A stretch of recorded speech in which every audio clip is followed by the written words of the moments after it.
Cornered by the coronavirus, Trump returns to a familiar strategy: attack Obama. With the death count from the coronavirus rising and its economic fallout deepening, President Donald Trump is trying to fire up his base and divert the national conversation by promoting a baseless conspiracy that casts his predecessor, Barack Obama, as the architect of a plot to subvert his presidency. The ginned-up scandal, or Obamagate as Trump has branded it, turns on alleged requests made by members of the Obama administration to unmask an individual who turned out to be Michael Flynn, mentioned in classified intelligence reports. A common and legal process, it has been employed more often under Trump than during Obama's time in office. This week the Trump administration and Republican senators made the decision to declassify and release the names of Obama officials who made requests that might have resulted in Flynn's unmasking. The officials would not have known the name of the individual until after their ask was answered. Flynn would go on to become Trump's national security advisor before being fired by the president for lying to White House officials about his Russia contacts. Visit CNN's Elections Center for full coverage of the 2020 race. The decision to place Obama at the center, rather than the candidate challenging him in November, former Vice President Joe Biden, underscores Trump's increased agitation over his waning ability to shape a news cycle dominated by a virus that has killed more than 85,000 Americans and leveled the economy. It also fits a familiar pattern, dating back to years before Trump's 2016 campaign, of crafting and promoting smears of Obama, like the racist and false charge that the country's first black president was not a natural-born U.S. citizen. Early returns suggest the pivot will be embraced by Trump loyalists, like those at Fox News, but outside that bubble, where Obama remains one of the country's most popular figures, the president risks blowback from the softer edges of his support, particularly in the suburbs that rejected Republican congressional candidates in 2018. An abrupt turn. Trump's growing fixation on Obama is most sharply evident across his social media feeds. In the month of April, he mentioned, in tweets and retweets, the former president fewer than 10 times. Less than halfway through May, Obama's name has appeared more than twice as often, including multiple references to Obamagate.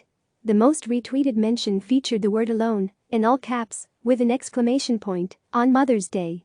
As senior Trump campaign officials said they would continue to question the Obama administration's handling of the Flynn affair as part of their efforts to discredit the Russia investigation. There would be no daylight between the campaign's official position and Trump's personal messaging, said Aaron Perrine, the Trump campaign's principal deputy communications director. But Trump's own allegations of wrongdoing by Obama and his team have been difficult to decipher. The unmasking process is routine across administrations and there is no evidence to suggest any Obama officials acted out of line in requesting it. Even some Trump loyalists have said proper procedure was followed.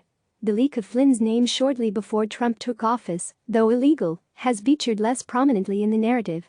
Asked repeatedly over the last week to provide specifics to his charges, the president has spoken in confounding circles. "It's been going on for a long time," Trump said on Monday at White House press conference. "It's been going on from before I even got elected. And it's a disgrace that it happened. And if you look at what's gone on, and if you look at, now, all of this information that's being released, and from what I understand, that's only the beginning. Some terrible things happened, and it should never be allowed to happen in our country again."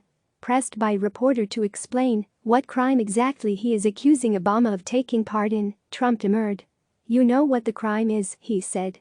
"The crime is very obvious to everybody." The Biden campaign has mostly brushed off or ignored Trump's latest round of attacks. In a statement to CNN, Biden spokesman Andrew Bates scorched Trump over his handling of the coronavirus pandemic. Donald Trump is desperate to focus on anything but his continuing failure to do his job with respect to the worst public health crisis in 100 years, Bates said. Trump didn't build a great economy, he destroyed the great economy that he inherited from the Obama-Biden administration by failing to act on coronavirus. He disregarded warning after warning, including public calls by Joe Biden for him to show leadership and prepare the country, while giving more credence to Chinese government propaganda than his own scientists and intelligence experts. Now over 85,000 Americans have died and the country is reeling from Great Depression-level job losses. Jesse Lerich, the former communications director at Organizing for Action, a group that grew out of the first Obama campaign and a Hillary Clinton aide in 2016, argued that Trump is targeting Obama over Biden in a ploy to reclaim his grip on a news cycle dominated by the coronavirus disaster. There's a degree to which attacks on Biden are just not big enough, they're too old and obvious to drive news, Lurch said. Trump can't even explain what Obamagate is. What is it? He doesn't know. He's just retweeting things. Attempting to frame the former president in a sinister light has been a politically profitable enterprise for Trump in the past. Before launching his 2016 campaign, Trump emerged as a leader of the birther movement, which questioned whether Obama had been born in the U.S., helping inject a fringe conspiracy theory into the mainstream. Soon after taking office, Trump sought to deflect reports of Russian interference in the last election by accusing Obama of ordering wiretaps of Trump Tower. Throughout his time in the White House, Trump has alternately sought to dismantle Obama's legislative legacy, the governmental infrastructure he left behind, and blamed the former president for any downturn in his own political fortunes. As the coronavirus spread, the president zeroed in on Obama, claiming his predecessor left the country ill-prepared for a pandemic Trump repeatedly downplayed in the early stages. At around the same time, the administration sought to shut down, before scrambling to reverse course months later, a U.S. Agency for International Development surveillance program charged with detecting and combating emerging threats. Among the other tools left to Trump by Obama's National Security Council, a 69-page playbook for responding to a global pandemic. Obama has not responded directly to Trump's most recent round of provocations. On Thursday, though, he offered his own one-word tweet, vote. Potential for backfire. Trump's twin efforts to portray Obama as both savvy enough to execute a plan to sabotage his presidency, but too bumbling to adequately prepare for a public health crisis might play well with his committed base, but the former president has proven to be a durably popular figure. In a June 2018 survey, the Pew Research Center found that 44% of Americans named Obama as the first or second best president of their lifetimes. He was the top pick for more than 3 in 10, leading the pack by both measures, more than 10 percentage points ahead of Ronald Reagan, his closest competition. Obama and Trump tied in a Gallup poll measuring the most admired man in the U.S. in 2019, which marked Obama's 12th consecutive appearance in the top slot.